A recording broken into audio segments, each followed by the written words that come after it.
There was a boy that was walking towards the local barber shop, and the barber looked out the window and he said, "Oh, look, here comes this kid. Now, everyone watch this. This is the dumbest kid in town. Just watch this." So the kid walks in, and the barber says to the kid, "Hey kid, do you want a dollar bill or do you want 2 quarters? Which do you want?" And the kid says, "I want 2 quarters." And the barber laughs, gives him the 2 quarters, sends him out of the barber shop, and then he turns to the other customers and he says, "Every single day I ask this kid whether he wants a dollar or 2 quarters, and he always chooses the 2 quarters. Man, he is just so dumb."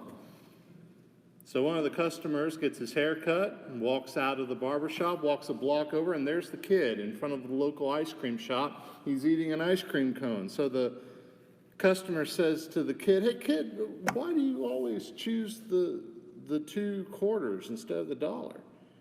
And the boy looks up at the customer and says, "Mister, the day I choose the dollar, the game's over." Now, common sense isn't so common anymore, is it? And that's why I love Proverbs.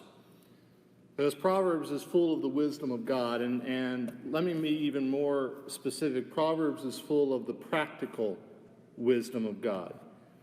Wisdom that will make a difference in your life. Wisdom that will make a difference in people's lives. The Bible is full of spiritual teachings from God, and the book of Proverbs gives basically a common sense approach to those teachings so that we can apply them practically to our lives. And when you look out over our nation just over the past week, it is pretty clear that the wisdom of God is missing in a lot of people's lives. A lot of people really do not like other people in our society today. Why is it that people do not like people? I mean, have you ever looked at someone and you said, "Well, you know, they don't like me. I mean, I don't know why they don't like me, but they just don't like me. I don't know. I can't imagine a reason." Really? Think about it, though. There's almost always a reason. Almost always. Do you want to know how people really feel about you? Let's study the Proverbs this morning. What we're going to look at today, some of them will not apply to you. Some of these Proverbs will apply to you. Some of them will not step on your toes, and some of them will. I know that's how it was for me. I was inspired for this study because a few weeks ago, I was listening to a sermon that the president of Freed-Hardeman University, David Shannon, was preaching about Proverbs and how Proverbs can show us how to have better relationships with people. This is a study that we all need. I know that when I was listening to this sermon on Proverbs, I realized, man, there are things about me that I need to change. Why should we care what people really feel about us? It's not so that you can be a people pleaser. It's not so that you can be a politician that only wants everyone to like you no matter what, because Paul said, "Am I seeking to please men or am I seeking to please God? If I was seeking to please men, I would not be a bondservant of Jesus Christ." Galatians chapter 1 and verse 10. So why should we care? Why should we care? Our nation today needs Christians to be godly people. Our nation right now needs Christians to let their light shine. And if you are going to let your light shine, if you are going to be someone who truly gives the love of Jesus Christ to everyone that you come in contact with, which is what our society needs. That is the ultimate solution to any problem that we are facing right now. The love of Jesus Christ shown by everyone to everyone. And Christians, it starts with you. And if you're going to do that, you need to be a blessing to the people around you, to the people who are in your life. So are you a blessing to the people that are in your lives? Because change, which we are all crying for right now, right? Change starts always with you. Always. So let's study the Proverbs. Let's go to the first one that I have on the list. And I put this one first on the list because I said to myself, I need to start off with something that steps on John's toes. Proverbs chapter 18, verse 1, whoever isolates himself seeks his own desire. He breaks out against all sound judgment. Ask yourself this, are you a loner? Do you prefer to be by yourself because then you can do what you want to do? You don't have to answer to anyone then. And you might think that that's good, but God says it breaks out against all sound judgment. You see, God created us to be, in one degree or another, social creatures.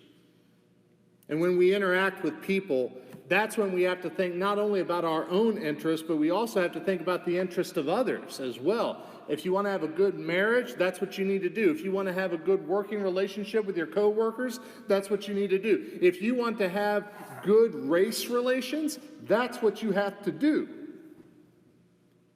And it helps you to mature, too. Are you a loner?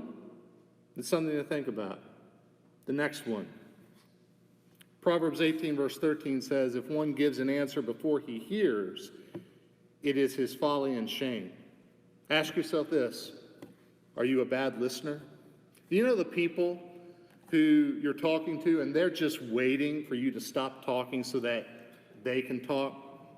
They're interrupting you all the time, or if they at the very least make the effort to not interrupt you, then as soon as you stop talking, or maybe you're not even done talking, but you have to inhale, you have to take a breath, less than a microsecond goes by and they're jumping in, and it's pretty clear that they didn't really hear a word that you were saying. They were just waiting for their turn to talk. They're not listening to you. I've been hearing correctly over the past week that we must listen to understand. And that's true. We all must listen to understand. Not just a certain demographic, all of us must listen to each other. Listen with the goal to understand. James 1:19 says to be quick to hear and slow to speak and slow to wrath. Make yourself think about where the person who's talking to you, where they're coming from. Even if you don't agree with them, make yourself think about where they're coming from instead of thinking about what you want to say. Because if we can understand at the very least, then we can have a much more compassionate response, not only about the topic, but about where they're coming from. A lot of parents don't listen to their children. Sometimes the girls will be trying to tell me something, and I'm just like, yeah, no, do this. And sometimes I need to stop myself and say, I actually need to listen, because they're trying to communicate to me. They're trying to tell me something that's important to them. A lot of us aren't listening to each other when it comes to the problems that are very much prevalent in our society over the past week. We need to listen to understand. Next one.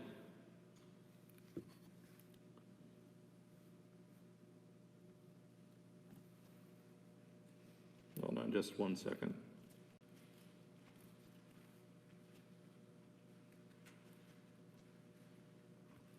Okay. Proverbs chapter 12, verse 23 says, a prudent man conceals knowledge, but the heart of fools proclaims folly. Ask yourself this, are you quick to give an opinion? We want to be prudent, don't we? And if you want to be prudent, is it possible for you to have knowledge about something and decide to not share it? A prudent man does that. A fool says, Oh, so this is what we're talking about? Okay, let me tell you what I think. But a prudent man can have knowledge about something and not even open their mouth. Everyone has an opinion, don't they? Why do we think that we have to give ours every time? Why? Social media needs to learn this.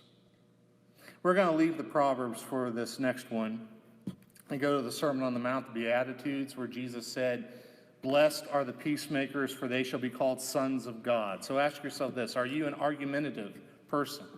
Notice what Jesus said: blessed are the peacemakers. Cabinets exist because somewhere there is a cabinet maker. Peaceful situations, which is what our country needs right now, right? Well, peaceful situations happen not because everyone's passive, but because people are working to produce that fruit of the Spirit, which is peace in their lives.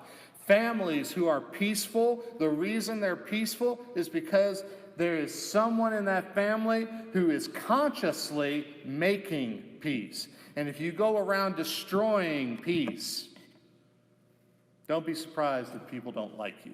Man, it is so hard to be friends with so-and-so. You ever said that about someone? Don't be that person. Don't be that person. Next.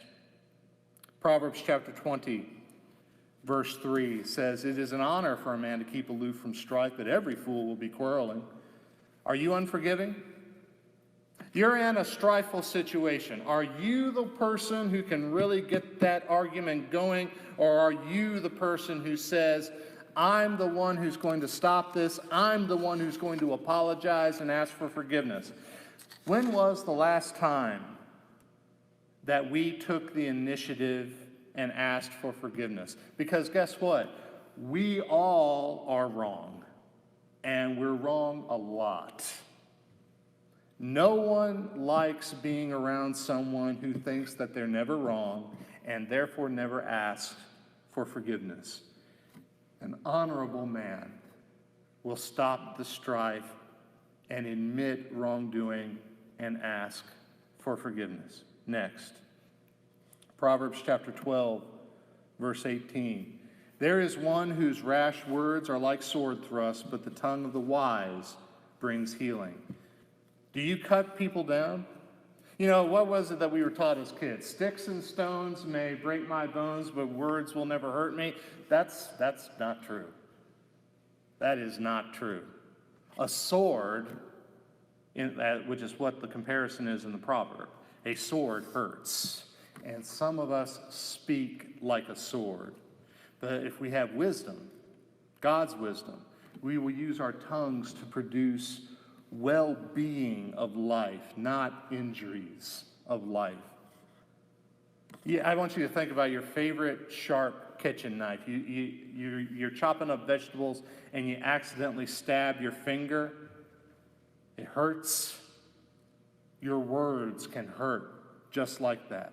And the one who cuts with their words, they're usually the person to say, that's no big deal. I didn't mean anything. I didn't mean anything by it. But they're not the one who just got cut by what they just said. So it's no big deal to them. It's no big deal to the one who's saying it. It is a very big deal to the one who just got cut. The wise person promotes health by their words. The fool thinks that's no big deal that they cut people with their words. Next. Proverbs chapter 18, verse 19. "A brother offended is more unyielding than a strong city, and quarreling is like the bars of a castle." Ask yourself this: am I an offensive person? You know, an army who approaches a city and they see that that city is fortified, they're going to pause before they invade. Look at someone that you've offended. Isn't it always true that if you've offended someone, it is very, very hard to overcome the fact that you've offended them? Now, this verse, this particular proverb is not giving the answers, This proverb wants us to understand how serious it is when we offend someone. This proverb is warning us to live very careful, wise, cautious lives when it comes to how we deal with other people. Next, Proverbs chapter 29, verse 11. A fool gives full vent to his spirit, but a wise man quietly holds it back. Ask yourself this, am I too blunt? A fool is very blunt. A wise man is very tactful. A fool, the reason they're foolish is because of the source they go to for guidance in their life. A fool will vent all of his feelings, and there is a time and place for that. Here's when it is. It's always when you're in private with your counselor or your therapist, or when you're with one or two close friends who have earned your trust and who know you, and they can give you good counsel. But it is very, very foolish to just spray whatever you're feeling, whatever you're thinking, to just about everyone around you. If you're feeling it, then don't hold back. Just say it. That's the motto of everyone these days, especially on social media. A fool doesn't hold back. But let me give you this to think about. Have you ever known anyone and you've said truthfully about them, you know, I've known this person a very long time, and I still don't know where they stand on certain things. You ever known anyone like that? That's probably one of the greatest compliments that you could give them, because it's a sign of wisdom. A wise man holds back. We need to know this. Not everybody wants to know everything you think.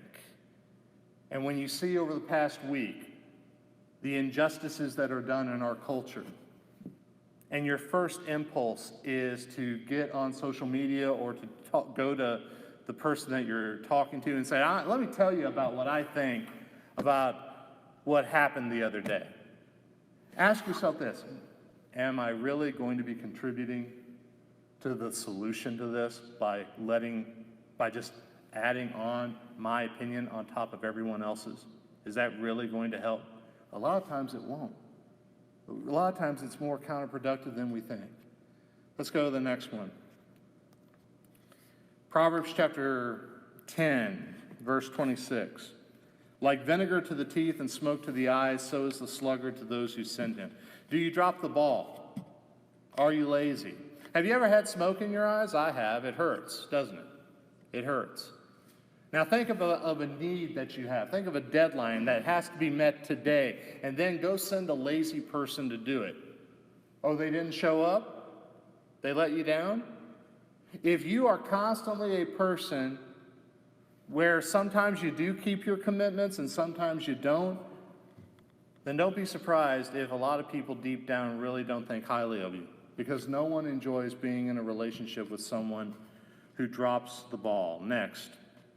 Proverbs chapter 11, verse 26. The people curse him who holds back grain, but a blessing is on the head of him who sells it. Are you a selfish person?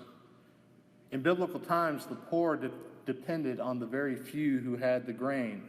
What if you had the grain and you decided, you know, I'm not going to sell for a couple of weeks, and then when the people are desperate, then I'm going to sell for outrageous prices?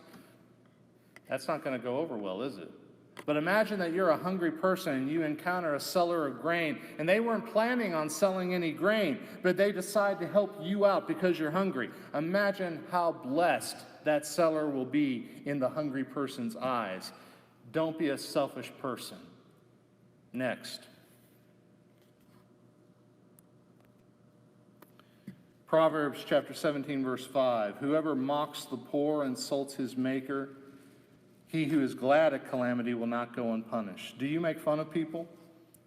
You see a needy person and you decide to make fun of them and mock them. The Bible says here you're actually mocking your Creator.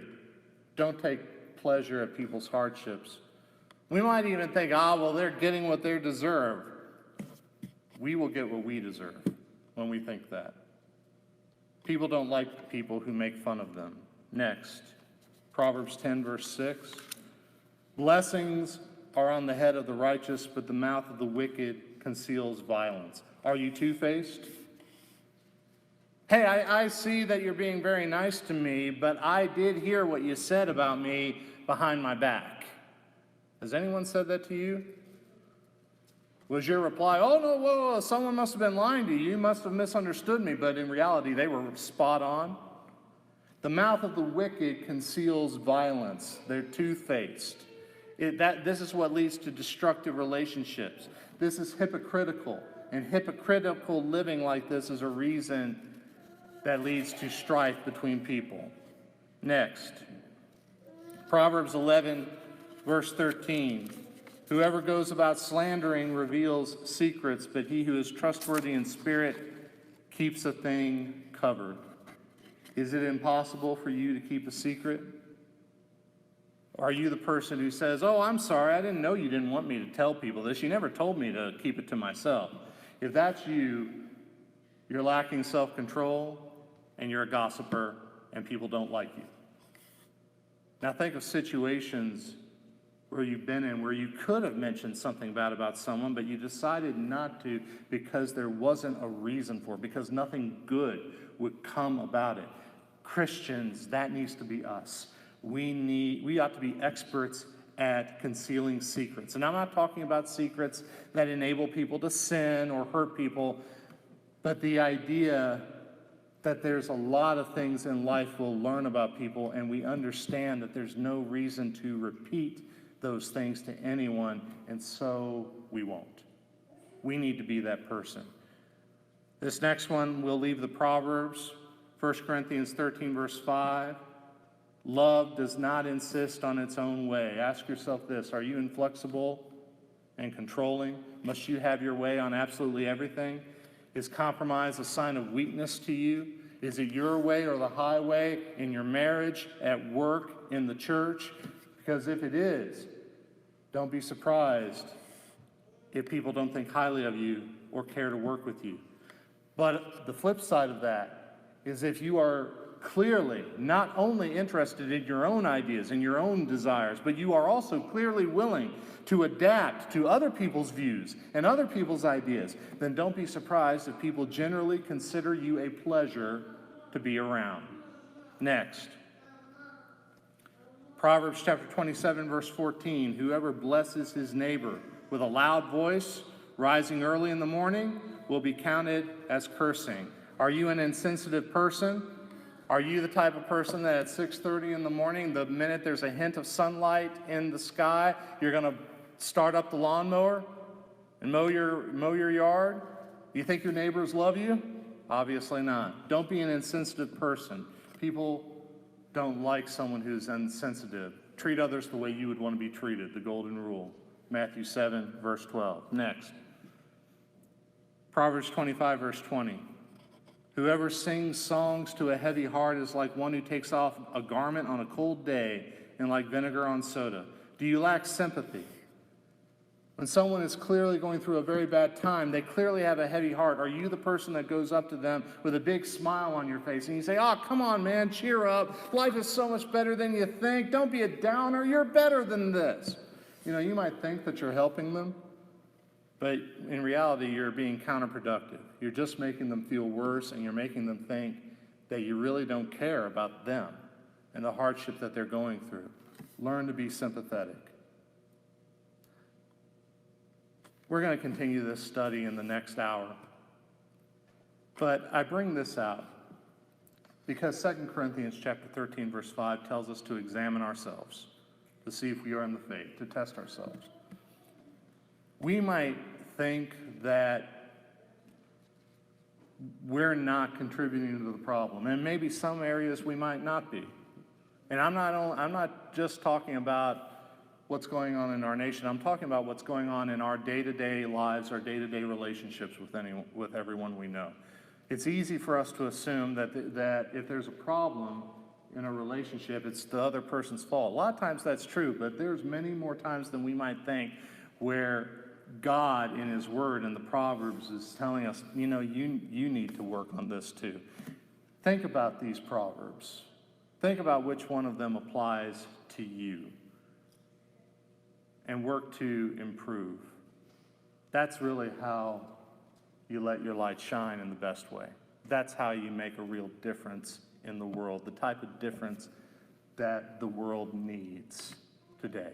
We'll continue this study in the next hour.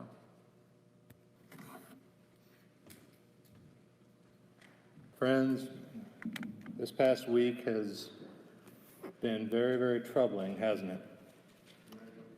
We live in times of grief, times of anger, times of sorrow, and it's hard. It's hard to know what to do. It's hard to find the answers by ourselves. That's one of the reasons why I'm so glad that God has revealed His will and His guidance to us in the Bible. I love the book of Proverbs because Proverbs takes the wisdom of God, the ultimate wisdom, the highest form of wisdom, and Proverbs makes it practical, makes it easy for us to understand and easy for us to apply.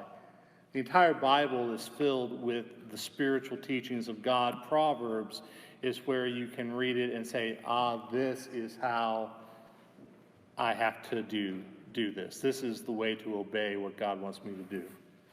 We need that. If solutions and improvement and progress is going to come to our society and our nation, it has to start with you. It has to start with every one of you. And it has to start with me. As Christians, this is an opportunity for us to give our nation what it needs the most, which is the love of Jesus Christ. This is the time, more than any other time, to let our light shine. But how do we do that? Do not make the mistake of thinking, I always do that. Proverbs can tell us the areas in which we need to improve.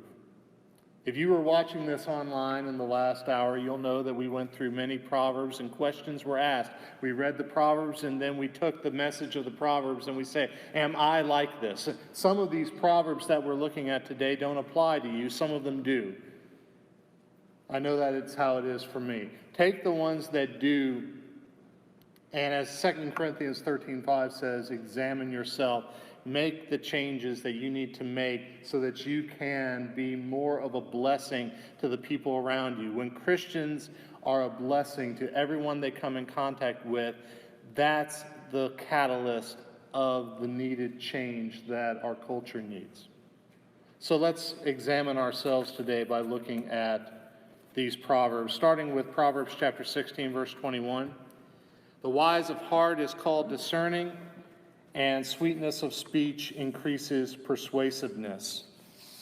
Question, ask yourself, am I very critical, or do I have that sweetness of speech that is more apt to bring about good results?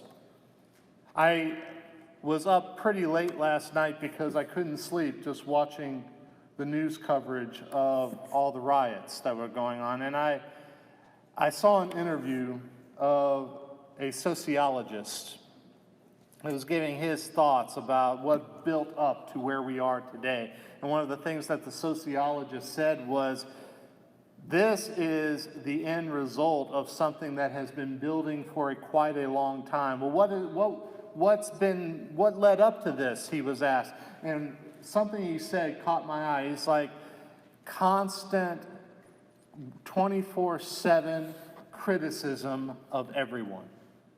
We have, for a long time now, just focused on the shortcomings and the faults of everyone, and we have never acknowledged actual good things that are happening.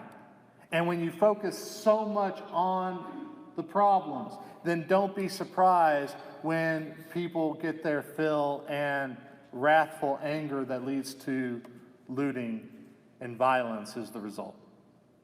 So, am I a very critical person? When people see you coming, do they know from experience that the only thing that's going to come out of your mouth is going to be some nitpicking criticism of the job that they've done at work? If your spouse sees you coming, are they just going to assume, well, all right, he or she is going to tell me how I did the dishes wrong again? Is that what it's going to be? Or are you known for acknowledging the good that they do, praising the good that they do, and picking and choosing the battles you fight concerning the critiques that you need to give them? Notice the proverb, this sweetness of speech which increases persuasiveness. Notice that is associated with the wise of heart, whom God calls discerning. What kind of person do you think God wants you to be? What kind of person do you think others want you to be? Don't be a critical person. It's counterproductive. Next. Proverbs 30 verse 15 says, the leech has two daughters, give and give. Three things are never satisfied, four never say enough. Ask yourself this, am I a mooch? Is the only thing I'm interested in other people for is what they can give to me? It's not that we never ever need to ask people for help. That Galatians 6 verse 2 says, bear one another's burdens. It is right when you have a need to go to your brothers and sisters in Christ and say, I need help, please help me. That allows them to be a blessing to you. But what this proverb is talking about, and if you read the context of the proverb especially, this proverb is talking about someone who is constantly wanting something. And that's all that they want. That's all that they want from you. Just what can you give to me? All they care about is something else you can give them. And they never pay back. They never give back. They never help you when you need something. People don't want to be around someone like that. It leads to strife. Next. Proverbs 19 verse 5 says, a false witness will not go unpunished, and he who breathes out lies will not escape. Are you a liar? Moses said your sins will find you out. Paul said you will reap what you sow. Galatians 6 verse 9. Liars will oftentimes pay for lying in this life, in that the result will be people will not like them. People will not want to be around them. People will not trust them. And they'll definitely pay for it in eternity. Liars are on the list of Revelation 21 verse 8 of those who will spend eternity in the lake of fire and brimstone. Next, Proverbs 14 and verse 9 says, fools mock at the guilt offering, but the upright enjoy acceptance. Fools mock. Are you sarcastic? You know what the word sarcasm literally means? The word itself literally means to bite someone.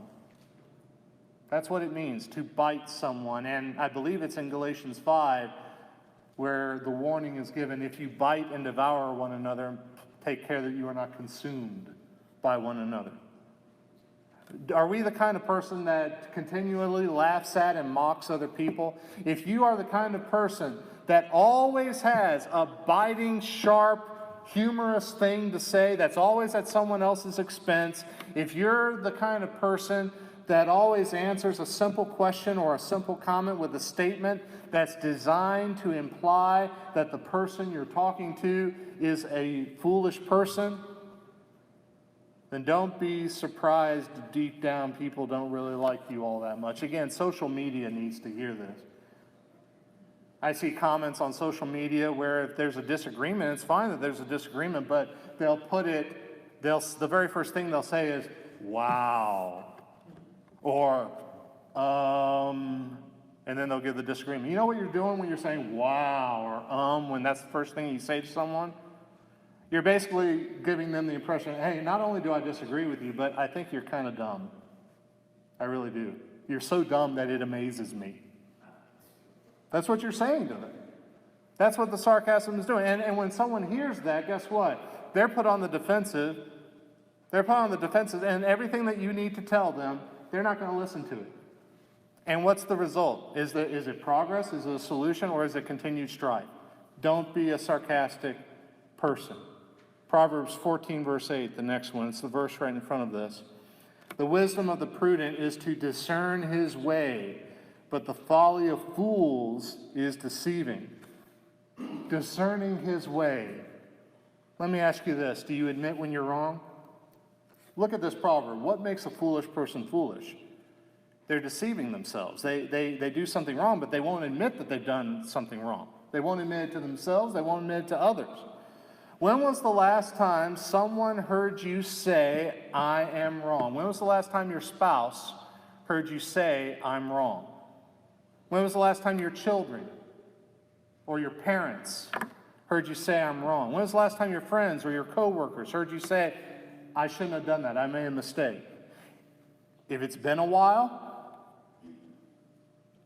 you probably have people in your life that don't like you very much,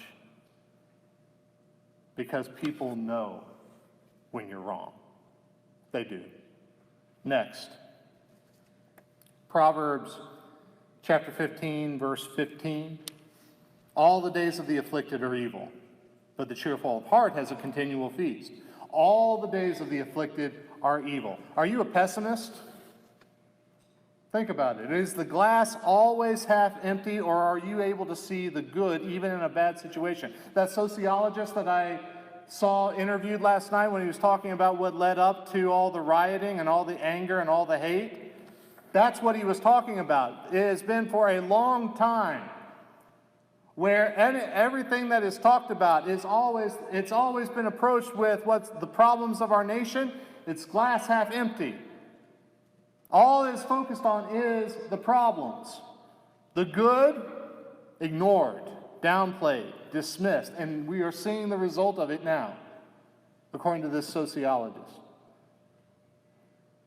The pessimist is not able to see the good in even a good situation. The pessimist, I was told this one time. The pessimist would stand before the glory of the throne of God and complain that the glare is blinding their eyes. What I'm talking about is the habit of looking at everything, and the very first thing you see is the bad. And if you have that habit, pray about it and discipline yourself to not do that anymore. Decide that you're going to be looking for the positive. You're going to focus on that. That's what you're going to talk about. If you go through life and the only thing you ever notice is the negative, if that's the only thing you're looking for, you're going to find it. And that's all you're going to talk about. And you're going to think everything is negative, and you'll say everything is negative. And you know what? That's not true. It isn't. But what will be true is that people will not want to be around you, because no one wants to be around a negative, pessimistic person. You won't be able to let your light shine the way Jesus wants you to. Next, we're going to leave the Proverbs for a second. Go to Philippians chapter 2, verse 4. Let each of you look not only to his own interest, but also to the interest of others. Ask yourself this: are you inconsiderate? That is another thing that has led up to the problems in this country today. We are not being considerate of each other. We are not. We are not looking to the interest of others. All we are looking to is what we care about and what we want. When you are talking with someone, are you always talking about what you want to talk about? Or are you engaging in their interests? Are you always suggesting what you want to do, or do you ever ask, hey, what would you like to do tonight? I'm talking about simple, kind consideration. When we do not consider others, it's usually rude, and really it's rooted in arrogance, because what we're doing is we're valuing ourselves more than we value the other person. If we really did value the other person more than we valued ourselves, then we would have genuine consideration for their interests, because we value them more than we value ourselves. So don't be inconsiderate. Next, Proverbs 25, verse 27. It is not good to eat much honey, nor is it glorious to seek one's glory. Ask yourself, am I self-centered? Do you love honey? I do. I love it. But you know what? As good as it is, you eat too much of it, it's not good anymore. It's going to make you sick. It was good until you did the wrong thing with it, and then it became bad. Glory is good. It is. Giving God the glory is good. Giving praise to other people, that's good too. But when you do the wrong thing with glory and you glorify yourself, in most cases, it will become a bad thing. It's never good to glory in yourself. If you are self-centered and you boast about yourself all the time, you glory in yourself all the time, people are not going to want to be around you. And it's sad that the people who love to brag about themselves, they love to do it, they think it's great, and they just don't get that no one else thinks it's great. Next on the list, Proverbs chapter 12, verse 16. The vexation of a fool is known at once, but the prudent ignores an insult. Are you overly sensitive? Have you seen those individuals, and whenever they're done wrong in any way, they immediately have to put that person who did them wrong in their place? You can't talk to me like that. You can't use that tone of voice with me. You can't accuse me of something that I didn't do. But have you ever noticed someone else, and they've been wronged too? They've been wronged. They've experienced the exact same wrong, and they'll just be calm. And if they're a faithful Christian, they'll go home and they'll pray about it probably. And they'll then probably decide what's the righteous way to respond. But someone who is very sensitive, what's the Proverbs say? The vexation of a fool is known at once. A big part of Proverbs, I found, is God guiding us to not open our mouth nearly as much as we would want to. That's what wisdom really is. Next on the list, Proverbs 25, verses 16 and 17. If you have found honey, eat only enough for you, lest you have your fill of it and vomit it. Let your foot be seldom in your neighbor's house, lest he have his fill of you and hate you. Are you codependent? Ask yourself that. Benjamin Franklin said, you want to know what stinks after 3 days? Fish and guests. Do you have someone in your life and you're afraid to be nice to them? You're afraid to be nice to them. Why are you afraid to be nice to them? You're afraid to be nice to them because you know that if you are nice to them, they're just going to move into your life and take over your life. What should have been a short visit has turned into 3 hours of listening to them. And then they expect that 3 hours to be given to them every single day from here on out. You see, that kind of codependency causes strife and division. It causes people to not like you. What if instead you visited with someone, and as you left, and as you're leaving, the person that you visited with, they think, you know, I wish they could have stayed longer. I really would have enjoyed that. You see, that's a much better approach instead of wearing out your welcome, as we sometimes call it. I remember being a young preacher, and my father, my first year preaching, my father told me, he said, John, you go into the hospital. There will be exceptions to this, but generally speaking, you go to the hospital, visit someone, 15 minutes, and that's it. 15 minutes. Because you stay any longer, you're going to wear out your welcome. You're going to interfere with what they're there to do, which is heal and rest. 15 minutes.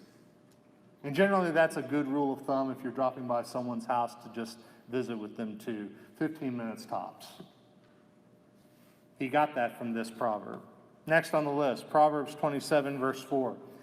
Wrath is cruel, anger is overwhelming, but who can stand before jealousy? Ask yourself, am I jealous? Because God's saying here, anger is bad and wrath is bad. But you know what? What's worse? It's jealousy. If you are a jealous friend, it will be impossible for friends to appreciate your jealousy. They might tolerate you, but they won't like your jealousy. And the truth is, the relationship will not last in most cases. Have you ever known someone who has a best friend, and that best friend cannot have other friends, just them? That's what God's talking about here. You see, God places within us the ability to love multiple people in relationships. If I love you, that does not mean that if I love someone else, I must take love away from you to love them. Now, with that being said, let me hasten to say that there are very legitimate exceptions to this. Marriage comes to mind. Spouses should not have extremely close friends of the same gender whom they love to spend time with and they love to talk to as much as they love to spend time with and talk with their own spouse, or even more than they love to spend time with and talk with their own spouse, because that's what leads to adultery. And the jealousy that adultery produces is also warned about in the Proverbs. Jealousy is a tool of Satan. It's not a blessing from God. It destroys a lot of relationships. Next, Proverbs 17, verse 17. A friend loves at all times, and a brother is born for adversity. Ask yourself, do you run hot and cold? Because people are not going to appreciate you if you run hot or cold. You know, if the chips are down, in most cases you should be able to call on your family and on your friends.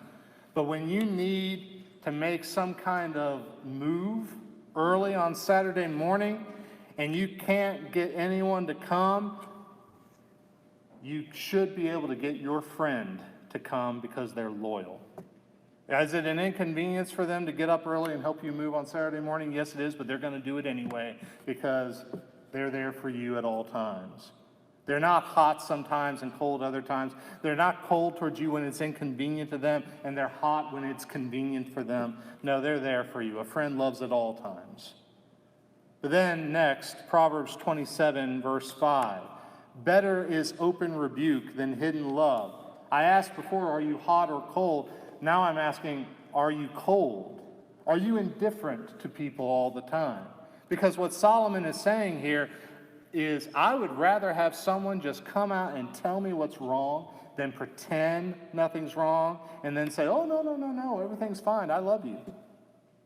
You know, that's usually the stereotype in marriage, right? Honey, what's wrong? Tell me what's wrong. Oh, no, nothing's wrong. Nothing's wrong. Well, what did I do? Oh, no, you're fine. You're fine. And then 2 days later, you should have known.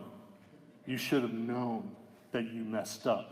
I asked you, and you didn't say anything. You should have known. Sometimes we think that the only opposite of love is hate. But you know, sometimes apathy is just as bad as hate. Do you like it when you say about someone, you know, I don't think that they hate me, but I'm pretty sure that they don't care about me at all? How much better is that? If we have the demeanor of, you know what, I got my life and I don't really care about you, it's going to produce strife. You're not letting your light shine. Next, Proverbs 20, verse 4. The sluggard does not plow in the autumn. He will seek at harvest and have nothing. Ask yourself, am I lazy? You know, in biblical times, you would have to turn the fields a few times, not just once. You would turn the fields in autumn and then late in winter for the harvest that would come later that year. And the lazy man would be saying, man, it is still cold out there. I'm not going to plow that field. And then spring comes and he's like, I'm going to enjoy spring. I'm not going to get out there and plow. And then summer comes and it's too late by then for him to plow. And then fall and winter comes again. And the lazy man says, wow, I have nothing to eat. You know what? I'm going to go down to farmer so-and-so's house. He plowed all year. He'll give me something to eat. And farmer so-and-so will not like that, because no one likes to give a lazy person anything that they had the same opportunities to get for themselves and they didn't do it. The only thing that kept them from having something to eat was that they were lazy. Don't be that person. Proverbs 16, verse 18. Pride goes before destruction, and a haughty spirit before a fall. Ask yourself, am I an arrogant person? Because if we become arrogant, this proverb promises God knows how to humble us. And until that time comes when we are humbled, people will not like to be around us, because arrogance is all about placing yourself higher and better in your own mind's eye above everyone else. Next on the list, Proverbs 15 and verse 1. And this will be the last one for this morning. A soft answer turns away wrath, but a harsh word stirs up anger. Let me ask you this. Do you raise your voice? You know, there's a guy out there, and he is very, very good at predicting how long marriages will last. He's the guy that you and your spouse can go to him and talk about your marriage, and you can tell him sincerely, yeah, I think we're doing pretty good. And he'll come along and he'll say, you know what, within 10 years, if you don't change, you're going to be getting a divorce. And most of the time, this guy's right.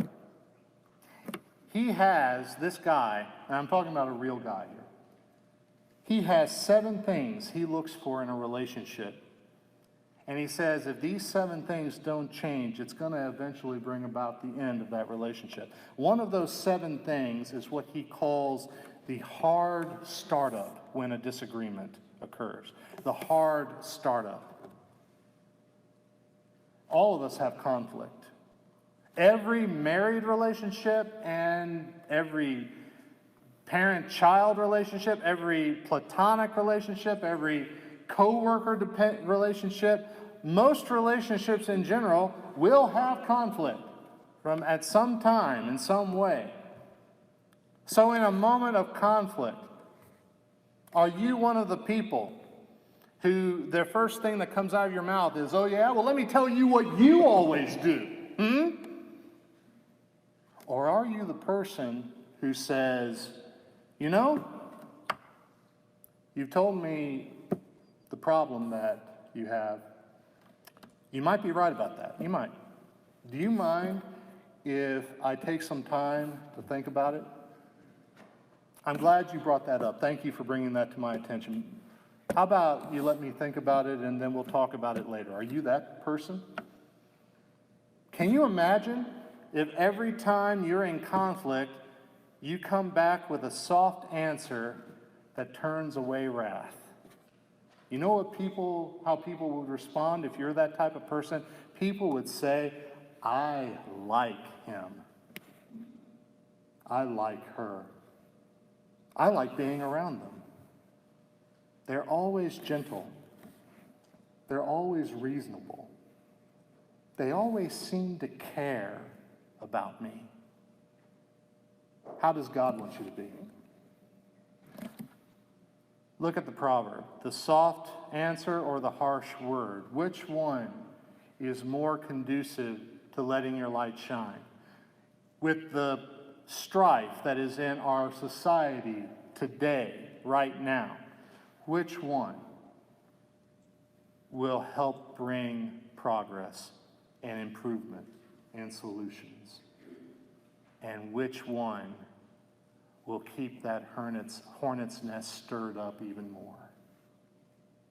For lack of wood, the fire goes out. That's another proverb. Provide that soft answer. From the last hour, be the peacemaker. Put others before yourself. I was asked by a member here this past week if I could address from the pulpit the strife that's going on in our nation today. I had already prepared this lesson, and last night, after I saw those riots going on, watching it at about 10:30 at night, I was strongly tempted to just tear this up and start all over at last minute, But then I decided, I'm going to go ahead and continue to preach this, because in many ways, a lot of what I've talked about today from the Proverbs is part of God's solution to our problems. It is.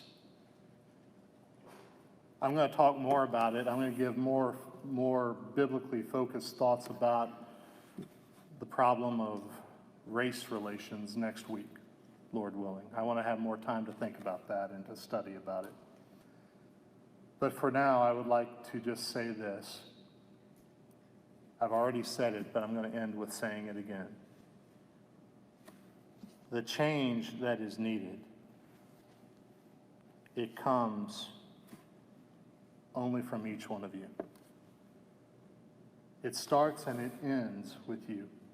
Not with other people, no, not with, well, they need to do, well, you might be right. They might need to do such and such. They might need to change in this way, or they might need to listen more. You might be right, but you can't control them.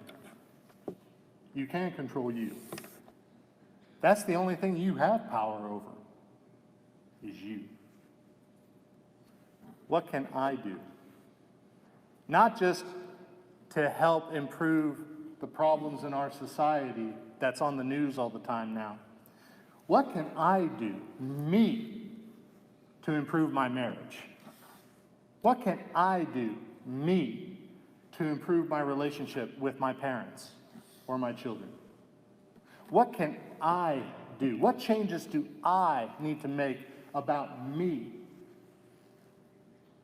to be a light that shines in the darkness and points people to Jesus?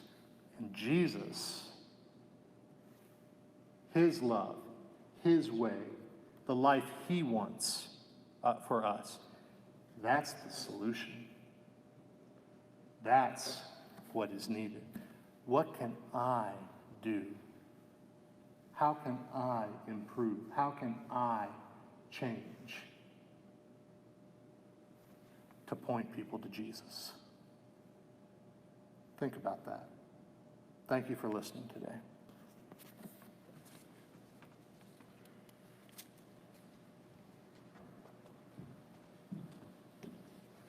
Thank John for delivering such a passionate message from the Word of God this morning. As we continue in our worship,